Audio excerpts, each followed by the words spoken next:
हिंगोलीमध्ये petrol pump चालकांनी प्रशासनाचे सर्व नियम मोडून बेकायदेशीरपणे डिझेलचा पुरवठा केल्याची बातमी साम टीव्हीने प्रसिद्ध केलेली होती।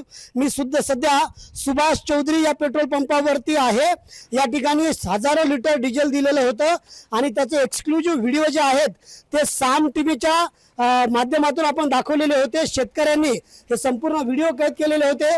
त्यानंतर आता पुरवठा विभागाच्या पथकानं या संपूर्ण प्रकरणामध्ये चौकशी सुरू केलेली आहे।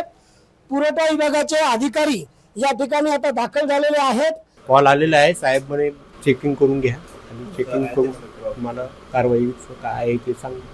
नाही, ज्याप्रमाणे यांना स्टॉक प्राप्त होते, स्टॉक यांची गाडी रिकामी झाल्यानंतर तात्काळ त्यांना आपण वाटप करण्याच्या सूचना माननीय जिल्हाधिकारी महोदय आणि माननीय जिल्हा पुरवठा अधिकारी महोदय यांनी दिलेल्या आहेत। त्यानुसार या सर्व प्रकारांवर पुरवठा विभागातर्फे व्यवस्थित लक्ष ठेवले जाते आणि वेळोवेळी त्यांना त्या दृष्टीने सूचित केले जाते। या ठिकाणी पेट्रोल पंपावरती दाखल होत या संपूर्ण प्रकरणाची चौकशी सुरू केलेली आहेत। पेट्रोल पंपाचे मालक आणि या ठिकाणी पुरवठा विभागाचे अधिकारी हे चर्चा करत आहेत। संदीप नागरे, साम टीव्ही न्यूज, हिंगोली।